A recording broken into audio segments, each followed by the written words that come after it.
Hi, my name is Willems, and I work for Accessibility and Disability Services. Today we're going to be talking about opening the door to serve all students and the key to making an accessible student organization.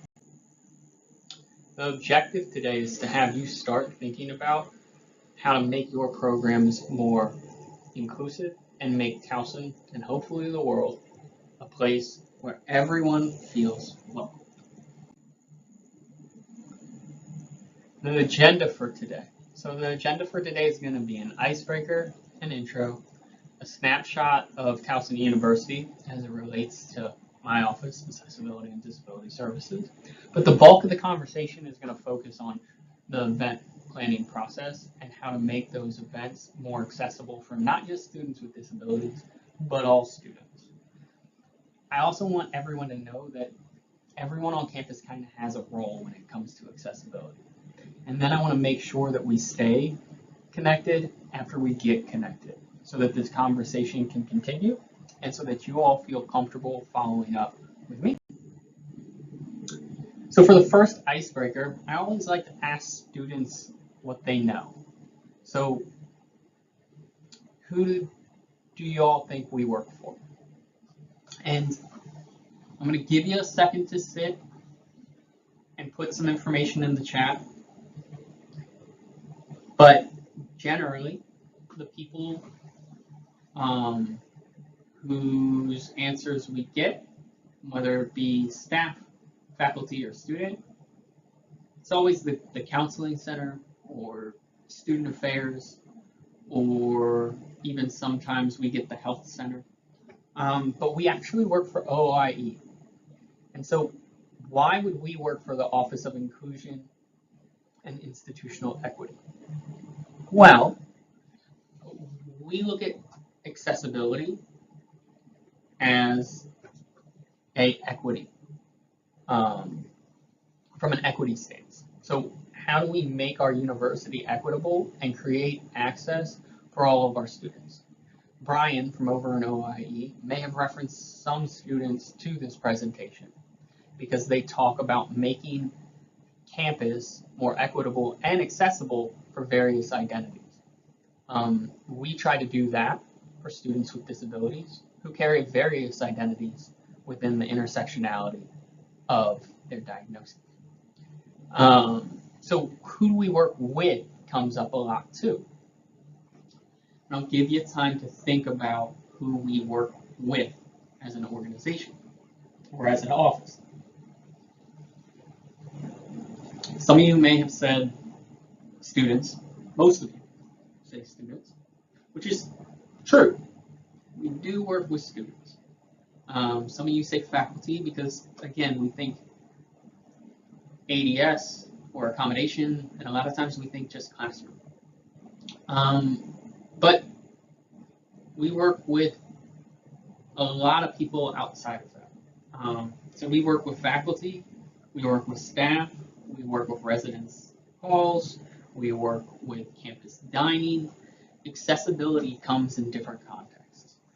We also work with student activities. So again, we're looking at a specific portion of accessibility and how it relates to student activities. That could change for the counseling center, it can change inside of the classroom, it can change for faculty, but just being cognizant and aware of creating an accessible environment and understanding that that changes per context or event or activity can really benefit your organization.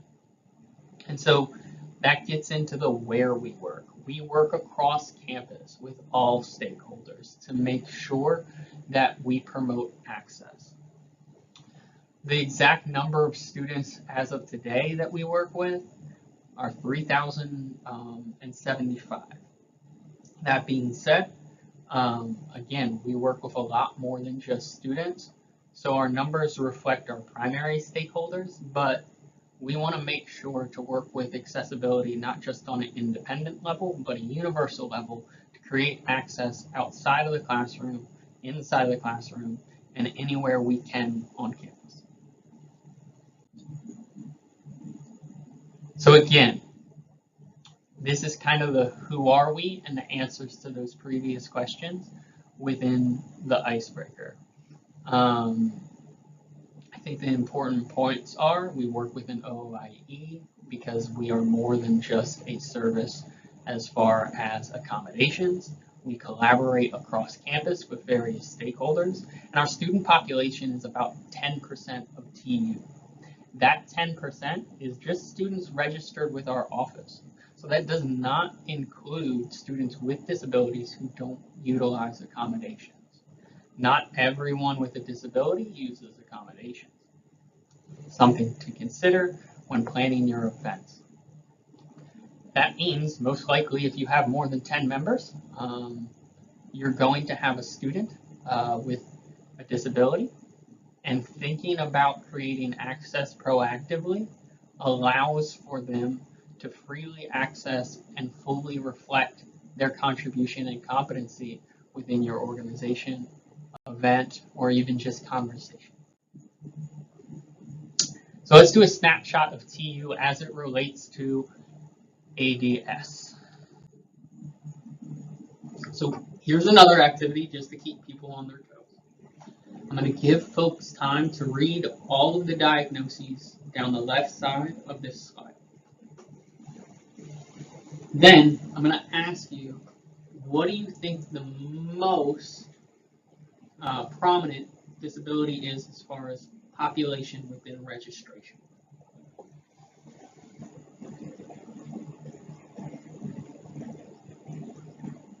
So within that leadership summit, students came up with predominantly ADHD, which is significant within our population, but actually mental health is the most prominent diagnosis.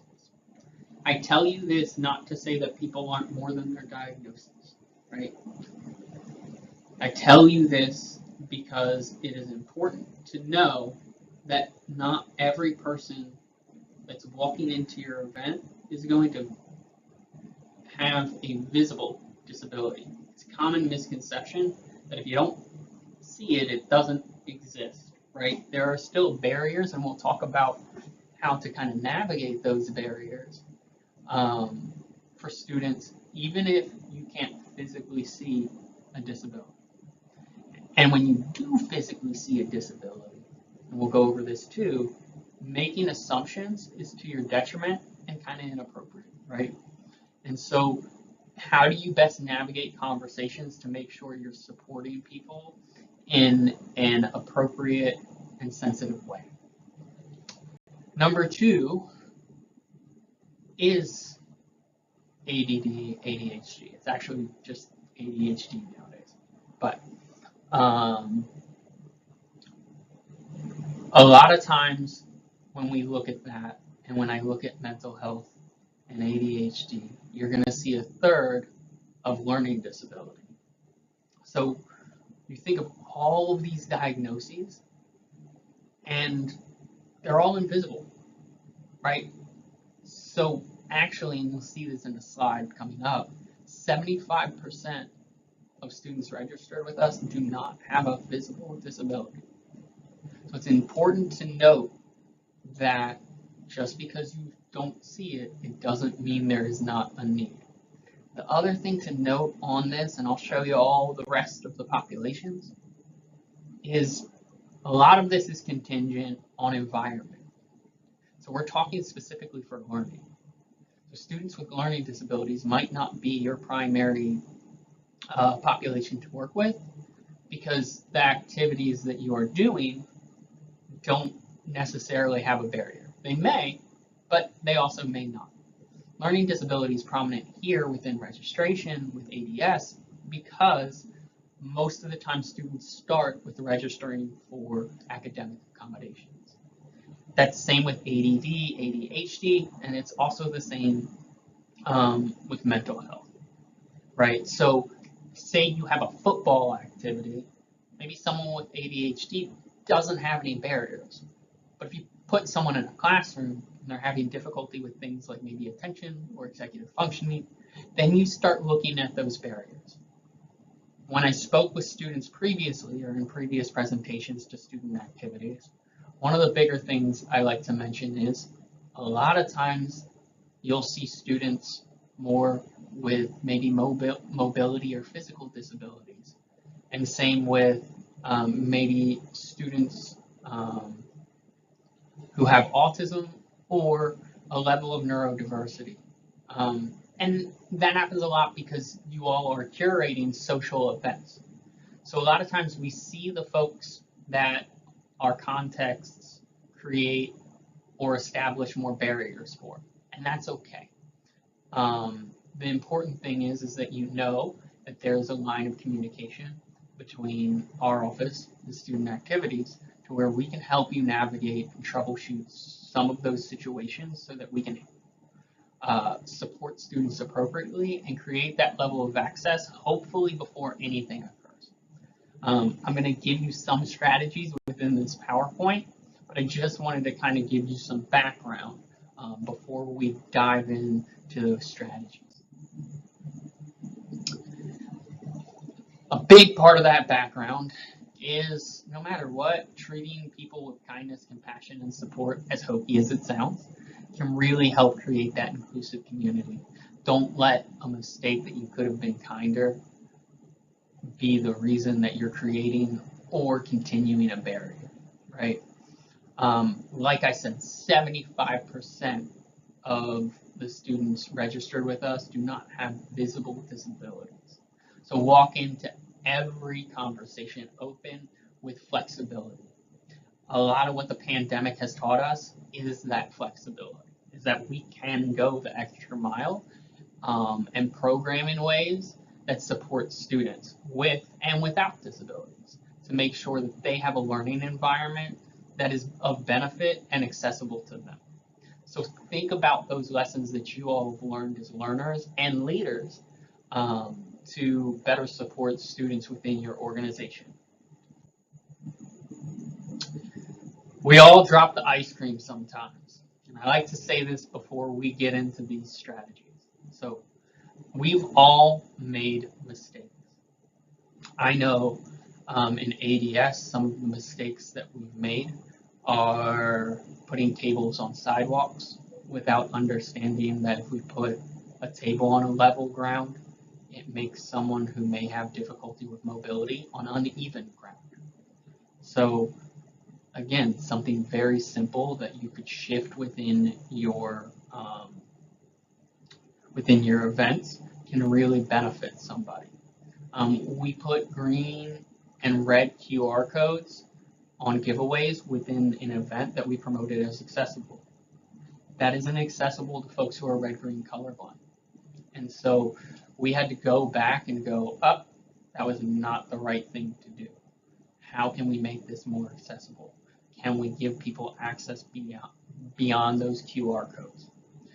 The height of our desk at ADS isn't accessible for folks who may utilize a wheelchair, okay?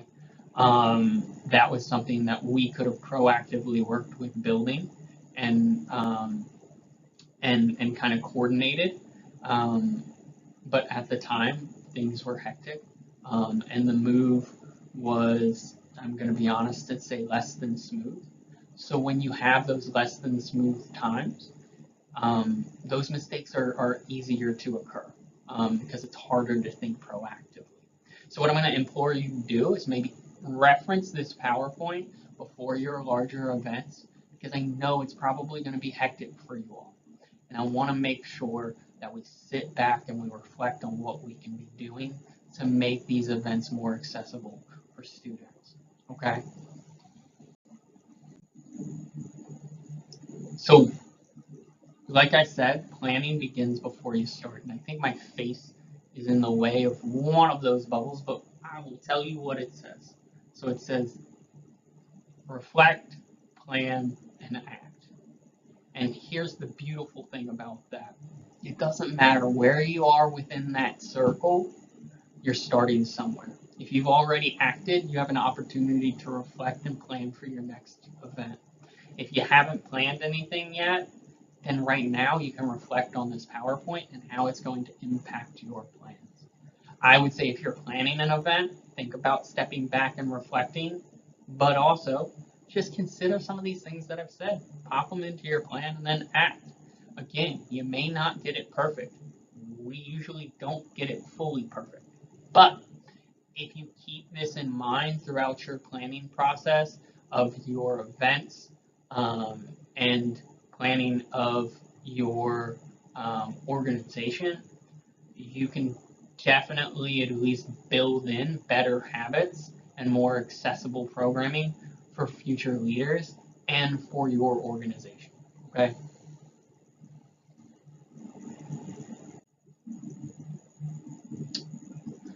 So this is an interesting kind of activity that I generally do before I give y'all specifics.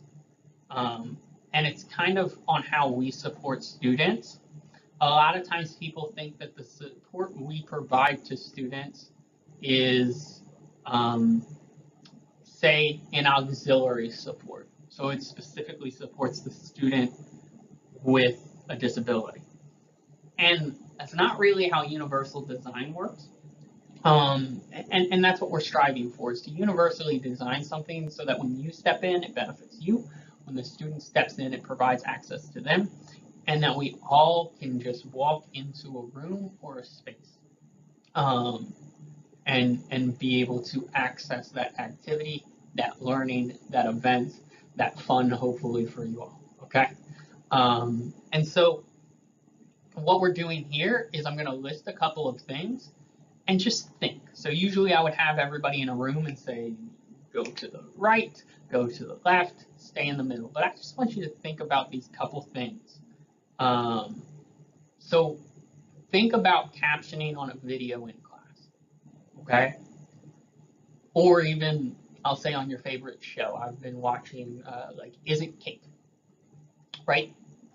I want you to think, would you use that? Would you probably not use that, or use somewhere in the middle? I'll give everyone a little bit of time.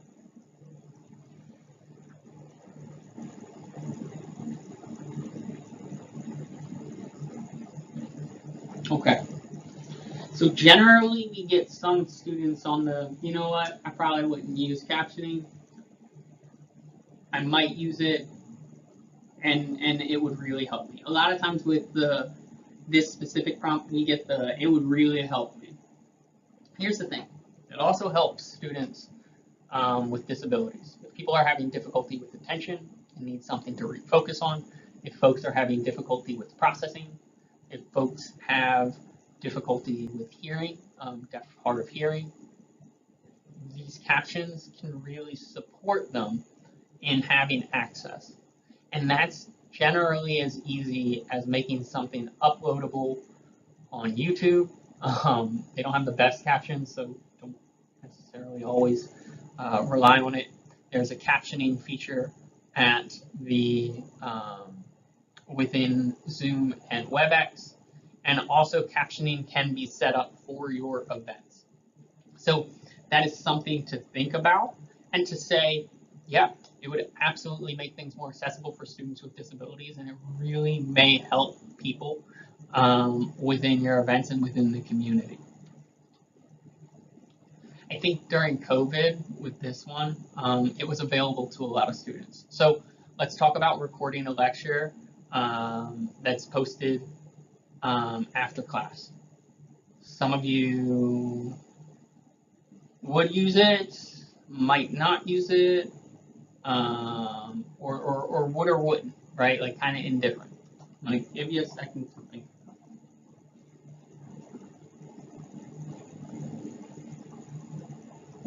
So we get mixed answers on this one. And most of the time folks will say, yeah, I'd really help it, like it. Some of the times people are indifferent, and some of the times go, nah, I wouldn't use it. A lot of the times we get, depends on the class. A lot of the times we get, probably wouldn't use it. I already went through the lecture once. And then other folks who may want to go through and rehash some of the information really do like it. Here's my 2 cents. This is a recording, right? So y'all are coming back to this information, You're able to rewind, you're able to fast forward, and it's obviously of some benefit if I get more than 3 views. So for your online activities, or even for some of your in-person stuff if possible, recording that content and leaving it available for students to go back to can really help. It's not going to work for every live event, most likely, or at least not until we significantly change the way things are structured at TU. But I want you to look at the possibility of it for events that it makes sense for. If you have questions on, hey, does this event make sense? Generally, yeah. But I would say you can talk to folks over in student activities. Chris is great. Or follow up with me, and I'm happy to help direct you on how to make that happen and the easiest way to step into that as far as what activities would make sense. Or what activities are not would make sense, but would be more easily accessible to do that too.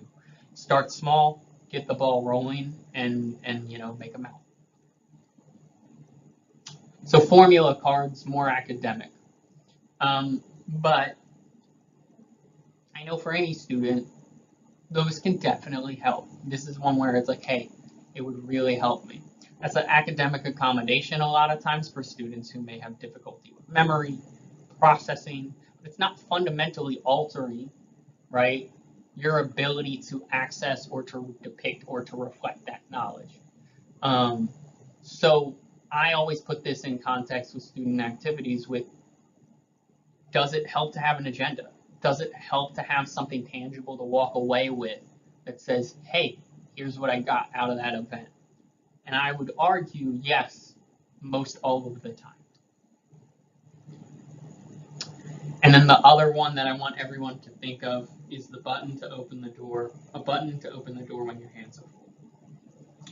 So how many people have used the accessible panel to open the door? I get a lot of folks have. And so what I want to say to that is it helps folks when their hands are full. It also helps folks who may have difficulty opening the door. This is one of the easiest things to check for your events and for your meetings. Look to see if these things are working. If they are not, you can call building maintenance to make them aware. I do not use the accessible paddle, but every day before I go into work, I press it just to make sure that it works. That's something that we all can do and call building maintenance if it doesn't work, but you definitely can do it before your events. I remember in orientation, I think it was an orientation that we had, and we had to leave our door open to make sure that students were still able to access our building. So just something to think about. So now let's get into what we can do from promotion to end of event to make things a little bit more accessible. So I think during your promotion, so when you are delivering stuff to students, think about providing clear and concise information within your marketing materials. Fancy isn't always friendly. That's what I always say. So think about being clear and concise. It looks cool.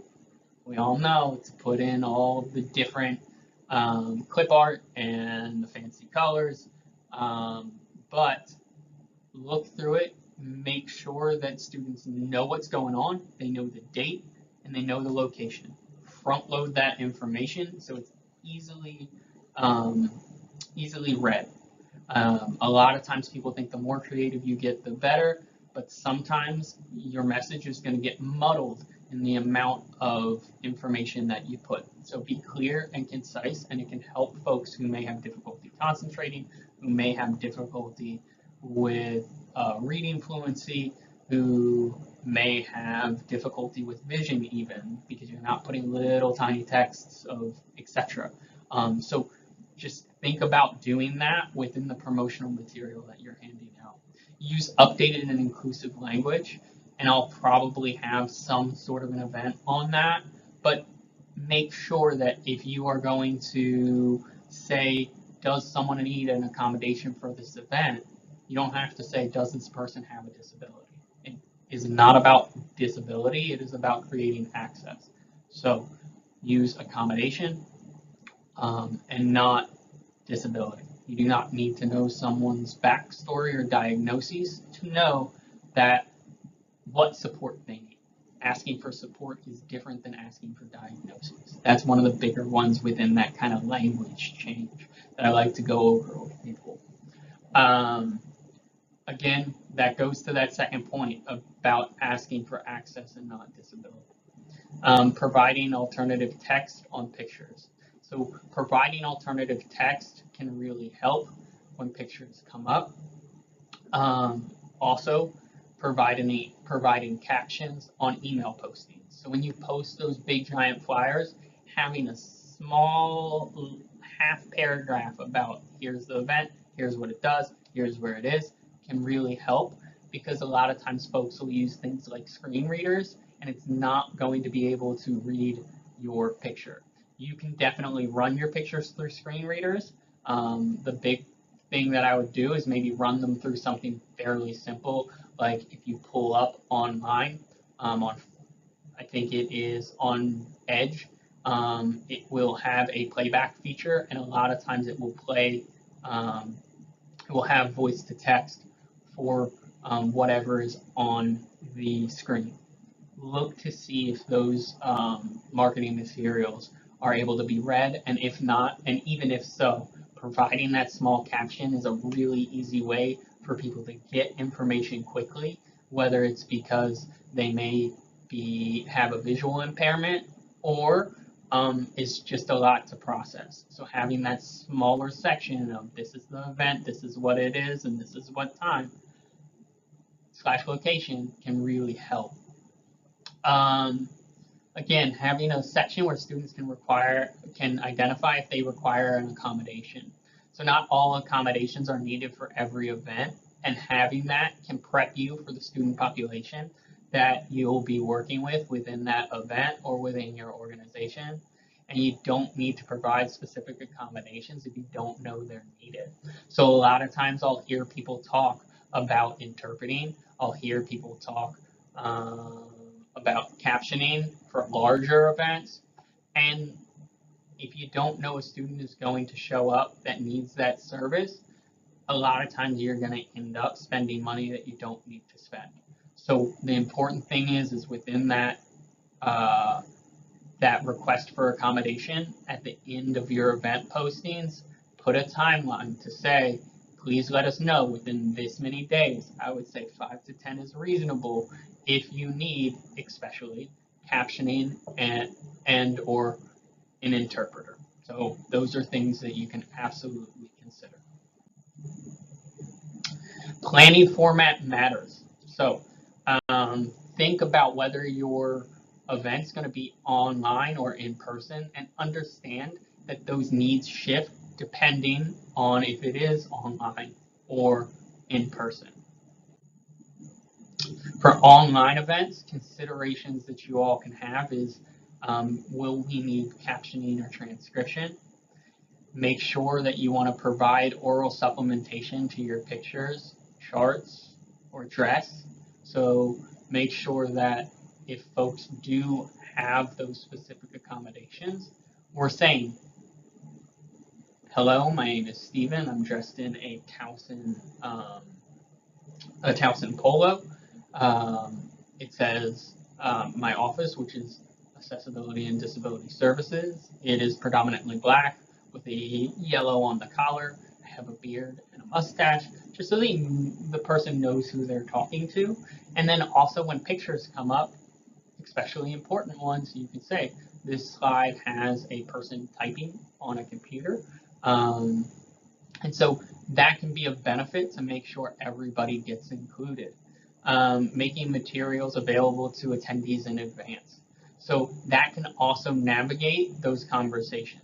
As long as you have captions on your pictures, it allows that attendee to go through the material in advance to prep them, whether that's because of processing or any other sort of barrier that they may have. I think one big thing and a very easy thing to do is be aware of your speech, speaking slowly but clearly, and not to overdo it. So I try to be clear. I try to speak in a manner in which has a cadence that is not too quick, but also is not labored, right? So you don't have to overdo it by really drilling down on labored speech, right? But just be clear and concise, and also be willing and upfront about saying if people need things reiterated, if folks need you to slow or speed up, please let you know, and you're willing to work with them, because it's important in any event or presentation to make sure that your audience remains connected in whatever way, and it can benefit people far past those with disabilities. Recording the meeting if possible, again, and we kind of went over this, can help people have something to refer back to. And understanding that polls and breakout rooms and all those little features are not always accessible. So clearly articulating when that's going to happen and being there to troubleshoot and help folks who may need it to get into those Zoom rooms or the different or participate in specific polls is something that y'all want to consider. For in-person, I broke things down for you all into mobility considerations, deaf, hard of hearing considerations, blind, low vision, and visual impairment considerations, and then sensory considerations. It looks like my sensory considerations have not been updated or for some reason have been swapped out. So I'm going to go over this verbally, but if people want an updated slideshow, I am happy to give it to them. So mobility considerations, I'm only going to give you a few. I had a whole slide of them, but I wanted to give you something that may be useful. It's shown that people only remember about 7 things. So if you take one out of each of these, I'm a happy man, as well as just kind of get the general concept of let's think before we act, let's reflect on what we've done, and let's try to create access for students. Okay. Mobility considerations, consider more than just wheelchairs. A lot of times people within mobility don't think about folks who may have difficulty and need to stand up, sit down, have difficulty on crutches, and they just specifically think of, is this wheelchair accessible? So consider more than just wheelchairs when you're thinking about that physical accessibility. Providing accessible parking spots and ensuring transportation is nearby can really help people, especially when they're using something like paratransit or public transportation. That can also help people beyond folks with just a physical disability, because if it's near public transportation, it's helping you reach people who may be off campus and not have access to a car. So that's what I'm talking about, how some of these things are going to bleed over into making things accessible for all of your students. Same with building entrances. We went over push pedals and how those can really help with not just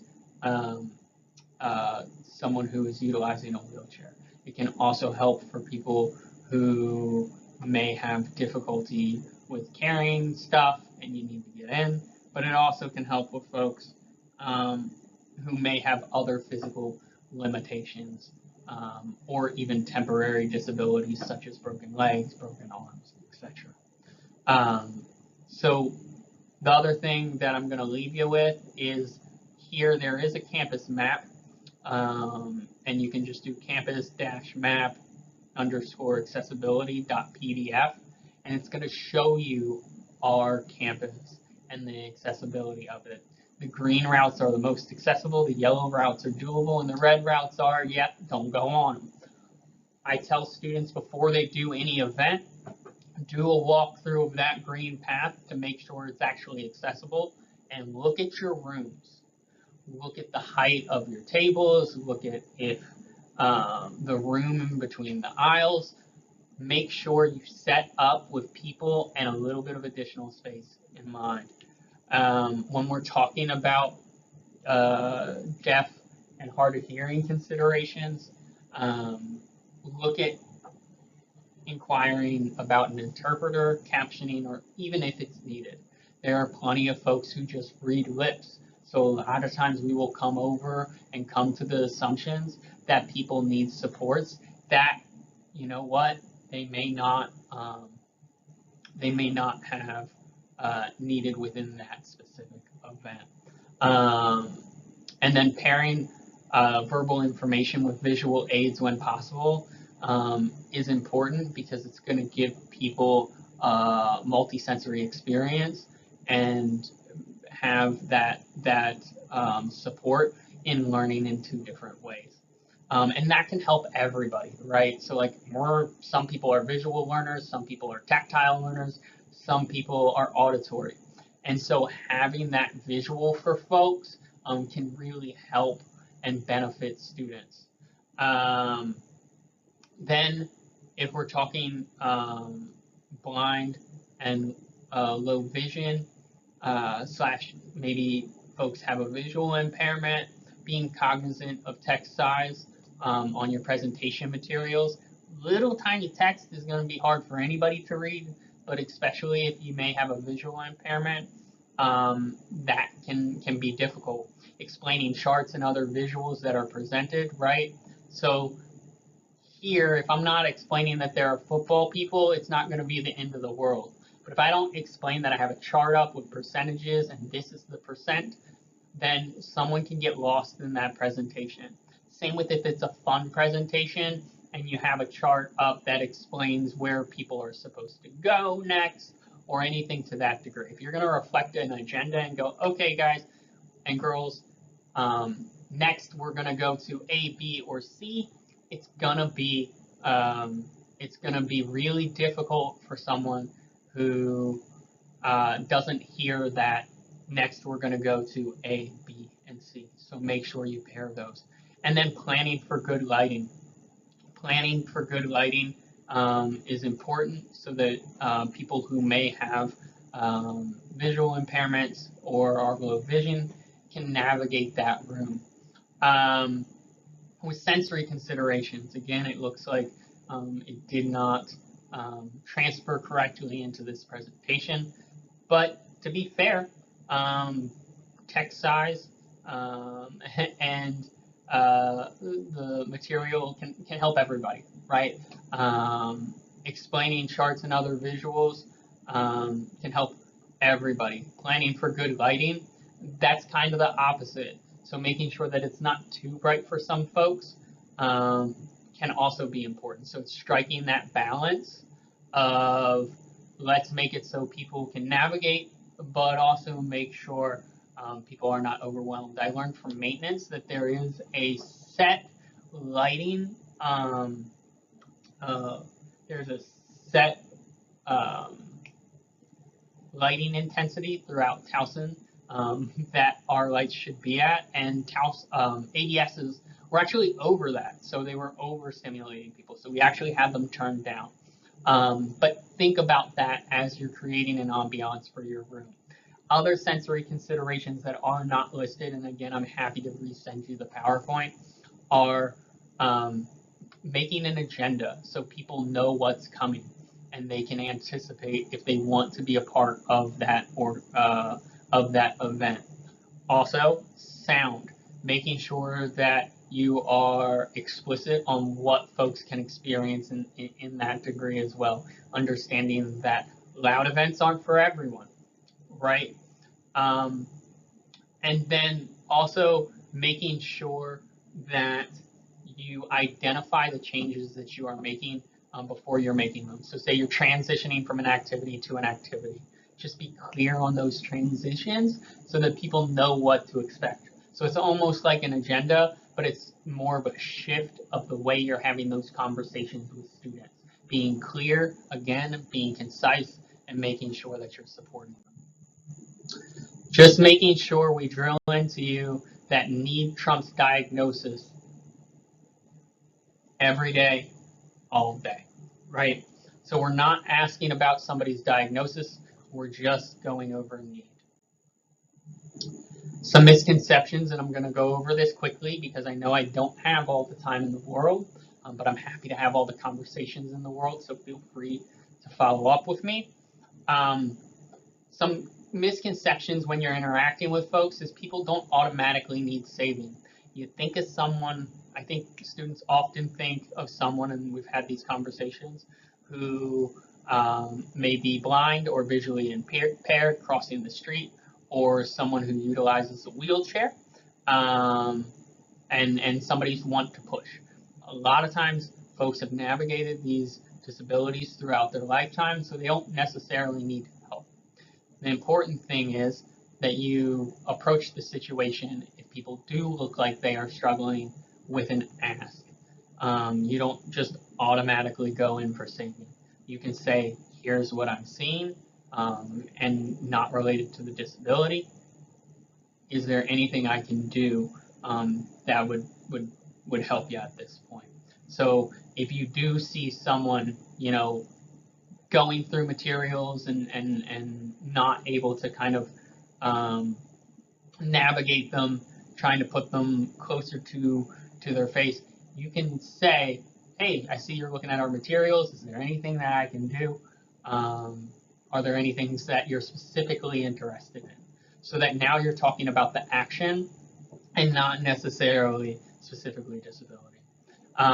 Try not to make assumptions. People have made assumptions for folks, especially who are deaf and hard of hearing, that yelling is going to help. Don't change your behavior on an account of somebody else that you don't know until you do know them. So you can always ask with consideration and care and kindness. You don't want to assume someone's competency based on a diagnosis.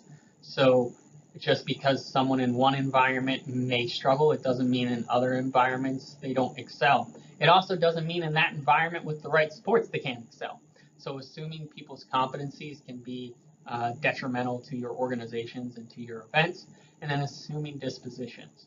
So assuming someone is sad because they may not make eye contact with you, that just may not be their median of action within that communication. Or assuming someone is happy because they're laughing.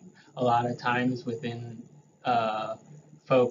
within interactions with folks, that laughing can mean they're nervous, can mean they're sad. So just asking folks, being open with folks, and facilitating a conversation about what's happening in front of you, and not expecting, because it's inappropriate to expect disclosure of a disability or anything to that degree. Communication, again, we went over this, being direct, but also just one thing, if you do notice that someone is utilizing sign and has an interpreter, speak to the person, not the interpreter, and don't slow your cadence so the interpreter can catch up. They are used to accounting for the cadence and supporting and the student is used to that cadence as well. So just, again, speaking with the student like you would speak and interact with anybody else, and the interpreter then is able to do their job more appropriately. The other thing is you may be in contact with parents, right, on some events. just always refer back to the student. It isn't the parent's college experience. So be respectful to the student, ask them the question, and make sure that you're continually referring back to them. Here's some, and I'm going to go over it quickly. Observing barriers and kind of providing alternatives. So we kind of talked about it, but if you see a student's having a hard time focusing, disabilities that may be influencing that are things like anxiety, ADHD, could be autism, but maybe a medical flare-up. But the big thing is it also could just be a student having a bad day. So all of these things are going to support that student, whether it's providing deliverables to help regain focus, being aware of how long your session is and providing breaks. And I'm keenly aware we're maybe a little bit more on time. And then creating and providing an agenda so students know what to expect. Those things can really help to have something to go back to facilitate expectations, and to allow not just students with disabilities, but all students, even the ones having a bad day, access to your student organization. Same with maybe a student's missing social cues, right? A lot of times we'll go directly to autism, maybe mental health or neurodiversity, but maybe they're missing social cues because they didn't have their coffee, if you're like me. But being clear and having direct statements can help. Asking questions one topic at a time to not overwhelm someone.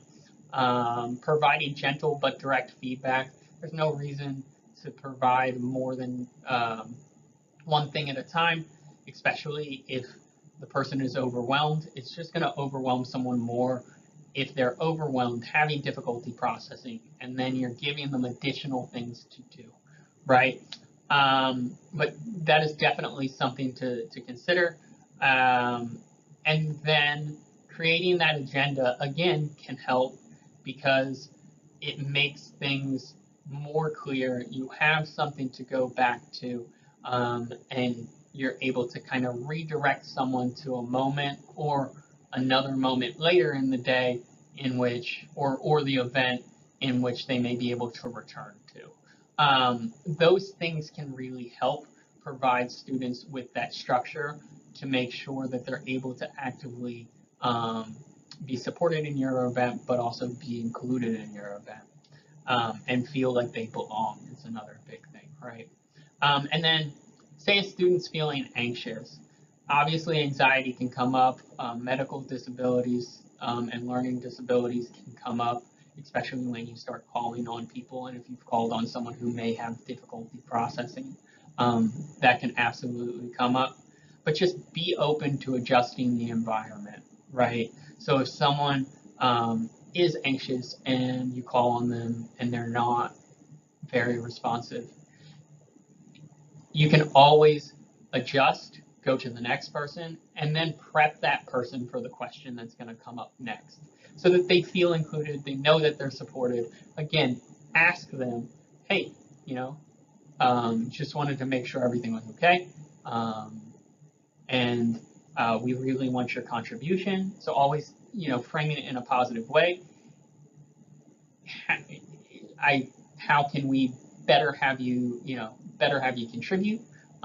Or again, just proactively saying, hey, the next question that comes up is this. We really like your feedback on it. How would you feel in that capacity? And then again, creating that agenda can really help so that it reduces that anxiety because students know what's coming down the pipe. A big one that's kind of tucked in there is being authentic, right? Like you don't have to shift your personality or your complete event for someone. If you provide those agendas, not every event is for every student. So just that is something to consider. And that's where we go into this next slide with support does not mean lowering standards, right? So we're creating access, we're not lowering standards. It's okay for a student not to attend. It's okay to hold students accountable for behavior that would be inappropriate. The goal is to create an inclusive environment, but that also means that we need to support everyone within that environment, right? So there are a couple strategies in here that should maybe minimize the times in which you feel like a student may um, we should minimize the times in which you have to navigate more crisis situations with students. But when those things come up, please let us know because we can have those conversations and facilitate strategies to support you. And everyone has a role. So this is the last part, I promise, of this presentation. Um, you have a role, right? Which is you don't have to be an expert, but you should know your campus resources. If you're unsure, you can just ask. Whether it's me or another office, I'm sure you've seen plenty of them and there are going to be plenty of videos posted, but knowing those resources can really help. I'm going to say this, if you don't know where to turn and you think it's something that is a barrier of accessibility, please contact me. Stephen Willems, Accessibility and Disability Services. Um, Look me up, contact me. My information is going to be at the end of this presentation. Take advantage of every opportunity that you have. Right now, you have a lot of information. Take a couple things, plug it in to the next time you plan, and try to make a more accessible environment for your students. Again, here's my information. I'm going to leave it up for a second, and I'm going to tell you that I appreciate you for sticking through this presentation with me. And I really do hope that it's helpful. We're going to have some events for you all throughout this semester, and I would really love to see you all there. But if you ever need to get in contact with me, this is my information. You can always follow up with student activities. They are well aware of me, and we can continue this conversation. I very much appreciate you all, and I hope you all have a wonderful semester.